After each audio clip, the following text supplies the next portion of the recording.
dari mana awal dari kelemahan ini. Kalau kemudian kita cermati sebagai seorang mukmin itu sebenarnya ada satu konsep dasar ya tentang kekuatan ini yang kemudian seharusnya sudah dimiliki oleh siapapun mukmin itu, yaitu bahwa segala kekuatan apapun ya, kelebihan apapun, kemampuan apapun, potensi apapun yang ada di kehidupan kita, itu sumber dari segala sumber kekuatan itu adalah Allah. Ya. Jadi kalau menurut saya, kalau sampai ada anak sampai dia melihat bahwa kekuatan terhebat itu terletak pada orang tuanya atau gaji orang tuanya. Iya. Di dunia ini yang paling hebat orang tuanya dan gaji orang tuanya, misalnya begitu. Artinya dengan gaji orang tua yang cukup atau kekayaan orang tua, itulah dia merasa dia pasti bisa sekolah, pasti dia bisa mendapatkan memenuhi kebutuhannya, pasti dia akan mendapatkan penghormatan dan seterusnya.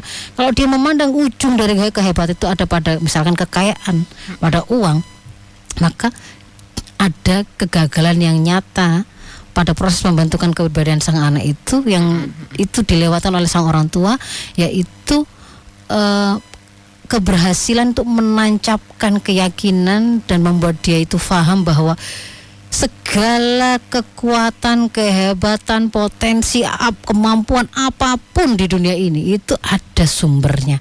Sumber asalnya itu adalah keberadaan Allah dan kekuatan yang dimiliki oleh Allah. Masya Allah. Jadi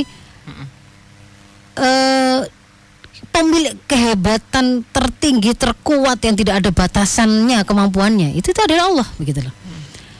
Ketika kemudian dia ternyata kok diuji Allah, orang tuanya misalkan meninggal, begitu kan ya.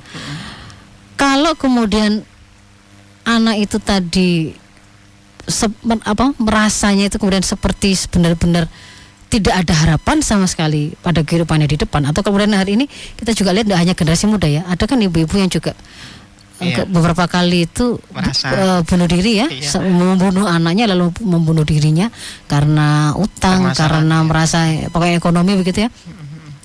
Kalau kemudian dia merasa bahwa ini adalah persoalan terbesar, begitu, bahwa kalau sampai orang tuanya meninggal, kalau sampai orang tuanya sudah tidak kerja, itu pasti dia tidak bisa makan, dia tidak bisa hidup, misalnya begitu, tidak bisa hidup. Anak-anak saya juga nggak akan bisa hidup, gitu ya. Saya tidak bisa hidup. Maka pada saat itu berarti dia gagal memahami bahwa sebenarnya dirinya, anaknya, siapapun itu di dunia ini, bahkan hewan melata yang paling kecil sedikit pun yang kita tidak tahu, yang seandainya kalau diumpamakan itu seperti perumpamaan di Quran, hewan kecil berwarna hitam ya, semut kecil hitam berjalan di atas batu hitam di malam gelap, gitu ya. Yang kita bahkan mengabaikan, kita tidak tahu, itu sebenarnya juga sudah ada penjamin rizkinya. Sudah dijamin. Sudah ada rizkinya, ada penjaminnya. Yang kemampuannya itu tidak pernah kita bayangkan untuk memberikan rizki tadi itu. Makhluk yang ada di laut segitu banyaknya. Kalau mau menghitung silakan hitung coba kalau bisa. Makhluk yang ada di darat, makhluk yang ada di udara, makhluk yang ada di dalam tanah. Semuanya itu kita ada atau kita tidak ada, kita kerja atau kita tidak kerja, mereka semua itu juga butuh makan. Dan itu pun mereka itu sudah ada yang menjamin.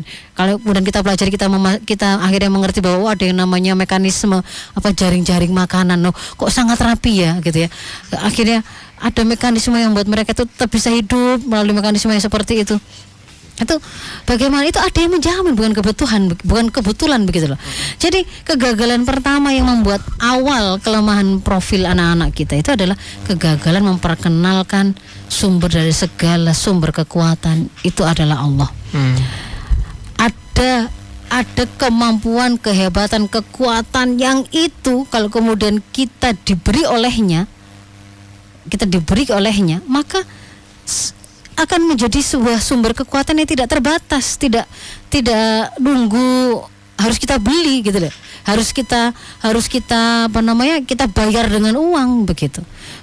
Kalau kemudian misalkan Allah sang penggerak hati manusia, yang menggerakkan pikiran manusia, yang pasukannya itu bisa juga berupa angin, tanah, udara, gitu kan ya, air, apapun itu. Kalau misalkan Allah menghendaki dia, misalkan ini di tanah tandus, kering, nggak ada air, nggak ada tanaman, nggak pohon, seperti kisahnya Nabi Ismail dan ibunya, gitu kan ya. Kalau kemudian Allah menghendaki akan muncul air di situ, sangat bisa kan begitu kan? Segampang itu. Yang kita tidak tahu bagaimana caranya gitu kan ya. Atau kemudian misalnya kisah yang kalau hari ini kita menyebutnya dengan mukjizatnya para nabi. Ketika Nabi Musa kepepet dikejar Fir'aun, depannya laut, di belakangnya Fir'aun, sudah enggak, kayaknya kalau dalam hitungan manusia kan enggak ada jalan, sudah ada jalan. Kalau pakai pikirannya manusia, dia mau mendesain langkah itu kemana, itu sama juga enggak ada, sudah selesai. Anda maju, tenggelam, atau ya sudah ketemu sama Fir'aunnya. Tetapi kemudian Allah memberi semacam bukti gitu ya, kekuasaan Allah itu bahkan di luar nalar kita. Laut juga bisa dibelah, itu gimana kan begitu kan ya. Ya seperti itulah, kita tidak pernah tahu kisah perang Rasulullah ketika mengalami pengepungan pada perang Ahzab ya.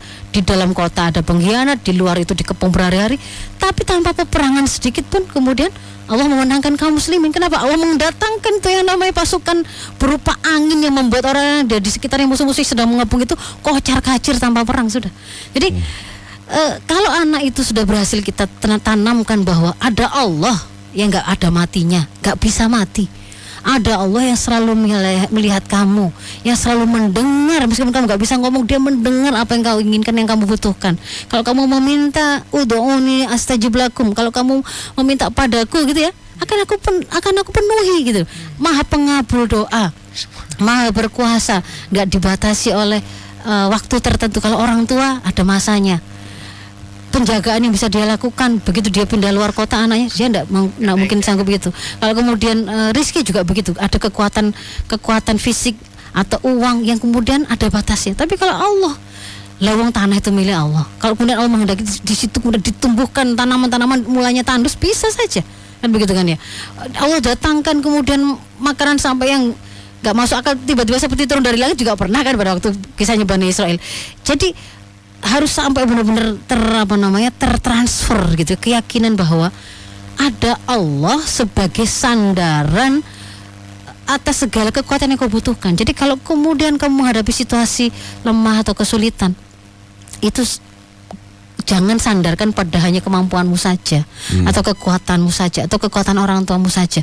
Mereka terbatas. Tetapi kalau kemudian kamu ingat ada Allah itu selalu mendengar permintaan hambanya, selalu kemudian mengabulkan permintaan hambanya, atau kemudian Allah menundanya dengan sesuatu yang lebih baik atau menggantikan dengan sesuatu yang lebih baik. Keyakinan itu akan membuat dia merasa dia punya harapan gitu loh, dia akan kuat. Tapi kalau kemudian ya itu tadi, pokoknya apa yang ada di depan mata dia saja tadi, dan itu hanya sebatas kekuatan sifatnya materi, maka dia akan sangat rapuh.